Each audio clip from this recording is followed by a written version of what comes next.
Декабрь айынын башында күйүүчү майга болгон баа 3%га жогорулаган. Мунай ташуучулар бирикмесинен билдиришкендей, декабрь айынын аяк ченинде бензин дагы кымбатташы күтүлүп жатат. Май куючу жайларда азыр АИ 92-93 үлгүсүндөгү майлар азыр 38-39 сомду түзгөн болсо, ал эми декабрь айынын аягында 10%га көтөрүлсө, анда бул жердеги бензиндер 41-42 сом болуп калышы ыктымал.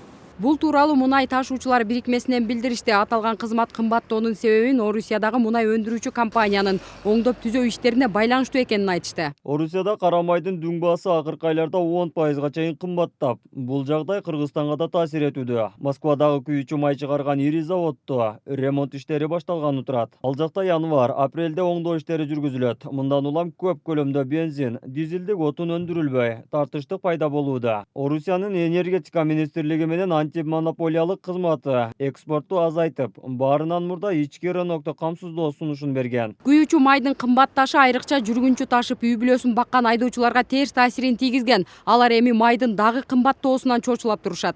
Жол эми бизге өзүбүзгө чай наныбызга акча кылбайт эле калат.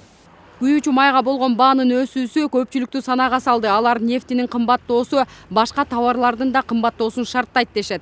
Эми кимдир бирөө үчүн билинбеши мүмкүн. Карапайым элге кыйын да, чындыгында бир 100 сом, 200 сомго бензин куюп алып, баягы мала литрашкагачы семьясын баккан адамдар үчүн кыйын. Энди бу биттебенге эле эмес, бу элге болуяпты, бу келеги. Энди жиче арзан болсо кризис азыр көрүяпсыздар. Бензин кымбатташ бизге жаман да. Зыян. Бензин кымбаттоодо барган сайын. Азыр хамы кымбаттап кетет да.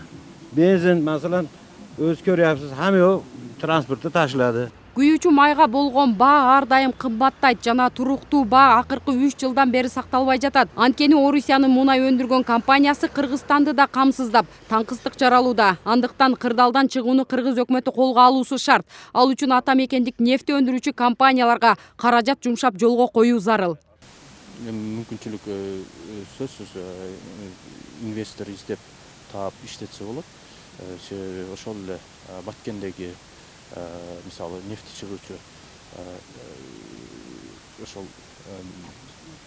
нефти чыгуучу биздин кендерибизди Өзбекстан Республикасы иштетип жүрдү. Эске салсак, Кыргызстанды мунай менен орусиялык компания 90%га чейин камсыздайт. Ошол эле учурда кыргыз өкмөтү кырдаалдан чыгуу максатында Казакстанда мунай импорттоону пландашкан, бирок аталган өлкөдө да таңкыстык байкалган. Бегимай Асанова, Бактияр Асилбек уулу, Ынтымак.